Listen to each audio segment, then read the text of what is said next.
नमस्कार सर्वांना। सर्व मंगल मांगल्ये शिवे सर्वार्थ साधिके शरण्ये त्र्यंबके गौरी नारायणी नमोस्तुते। शारदीय नवरात्र सुरू असून नवरात्रीत देवीला प्रसन्न करण्यासाठी आणि सर्व इच्छा पूर्ण करण्यासाठी कुमकुम अर्चन हा विधी अतिशय महत्त्वाचा मानला जातो। 12 ऑक्टोबरला विजयादशमी म्हणजेच आपला दसरा आहे, तर या दिवशी दुर्गा देवीचं विसर्जन करण्यात येतं। अशातच यंदा तुम्ही पण कुमकुम अर्चन विधी करण्याचा विचार करत असाल तर संपूर्ण माहिती तुम्हाला मी ह्या व्हिडिओमध्ये सांगणार आहे, त्याच्यामुळे व्हिडिओ शेवटपर्यंत बघायला विसरू नका। तर कुमकुम अर्चन विधी कशावर करावा आणि पुरुषांनीही केलेला चालतो का? तर हिंदू धर्मानुसार कुमकुम अर्चन पूजा ही लक्ष्मी मातेची मूर्ती, लक्ष्मी मातेचा फोटो किंवा श्रीयंत्र किंवा तुमचं जे काही कुलदेवीचा टाक असेल त्याच्यावर किंवा आपली अन्नपूर्णा माता असते त्याच्यावर, पण आता सगळे देव घटी बसलेले आहे, आपण आपल्या देवीलाही कुलदेवीलाही घटी बसवलेलं आहे। तर मग आता अशा वेळेस कुमकुम अर्चन कशावर करायचं? तर एक नवीन कोरी सुपारी घ्यायची आणि तिच्यावर तुम्हाला कुमकुम अर्चन करायचं आहे। सर्वप्रथम कुमकुम अर्चन करताना प्रथम अभिषेकच करून घ्यायचा आणि त्यानंतर कुमकुम अर्चन करायला सुरुवात करायची। त्याचबरोबर महिलांसोबत पुरुषही कुमकुम अर्चन विधी हा करू शकतात। तर कुमकुम अर्चनाचे शास्त्रात काय महत्त्व आहे?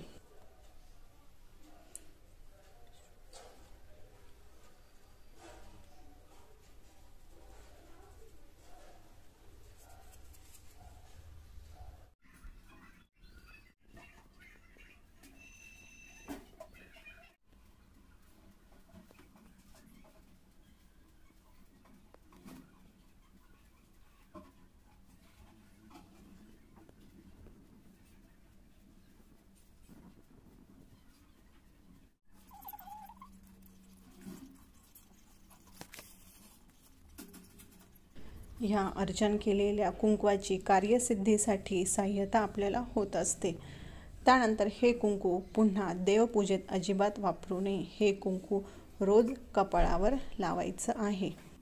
कुमकुम अर्चन करताना देवीची प्रतिमा किंवा श्रीयंत्र किंवा एखादी सुपारी घ्यायची आहे, त्यावर आधी अभिषेक करायचा, त्याला स्वच्छ धुवायचं, पुसायचं आणि त्यानंतर मृगी मुद्रेने म्हणजेच उजव्या हाताचा अंगठा, त्यानंतर करण्याची क्षमता जास्त असते।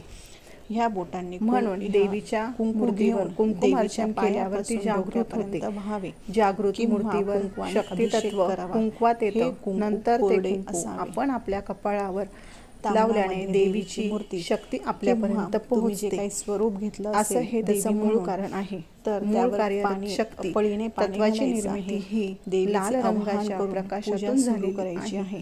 कुमकुम अर्चन करून अर्पण केलेले साठलेले जे देवीचे नाम जप तर ते एका डब्यात ठेवायचे आहे।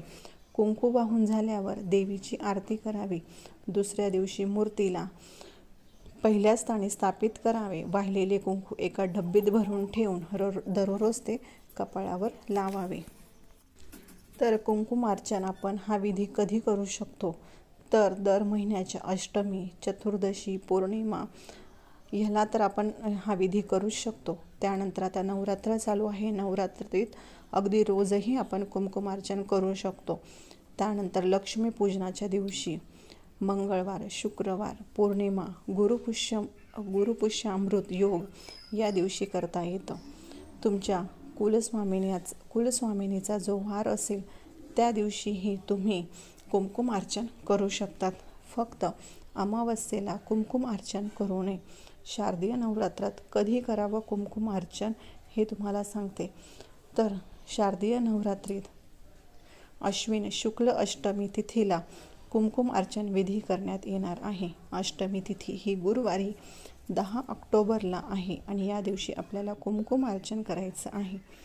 अश्विन नवरात्रात सप्तशतीचे पाठ वाचण्यापूर्वी किंवा 5 वाचत असताना कुमकुम अर्चन करावे। असं केल्याने ते खूप पुण्यकारक आणि फलदायी ठरते।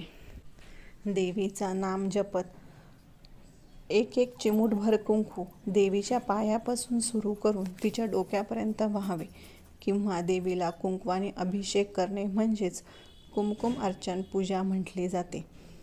तर देवीच्या नामजपामध्ये तुम्ही देवीचं मंत्र, श्रीसूक्त, देवी स्तुती किंवा 99 मंत्र म्हणू शकतात।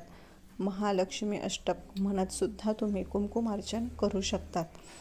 तर कुमकुमार्चन करताना तुम्ही हा मंत्रही म्हणू शकतात, या देवी सर्वभूतेषु शक्तिरूपेण संस्थिता नमस्तस्यै नमस्तस्यै नमस्तस्यै नमो नमः। तर 16 वेळेस किंवा 108 वेळेस हा मंत्र म्हणून तुम्ही कुमकुमार्चन करू शकता। श्रीसूक्तही जर तुम्ही म्हणत असाल तर 16 वेळेस म्हणायचं आहे, म्हणजे 15 वेळेस म्हणायचं, परत 16 वेळेस म्हणून झाल्यानंतर फलश्रुती सगट म्हणायचं आहे। तर थोडक्यात काय, तर 16 वेळेस श्रीसूक्त म्हणत तुम्हाला देवीवर कुमकुमार्चन करायचं आहे।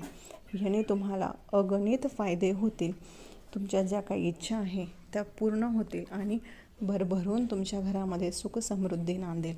धनधान्याची कधीच कसलीच कमी तुम्हाला पडणार नाही। जर 99 मंत्र जरी म्हटला तरीसुद्धा चालतो, तर तोही तुम्ही 108 वेळेस म्हणू शकतात। तर अशा प्रकारे तुम्हाला नवरात्रीच्या अष्टमीला म्हणजेच 10 ऑक्टोबरला तुम्हाला कुमकुमार्चन हे करायचं आहे। तर आपला आजचा व्हिडिओ कसा वाटला ते नक्कीच सांगा आणि आपल्या चॅनलला सबस्क्राईब करायला विसरू नका। धन्यवाद।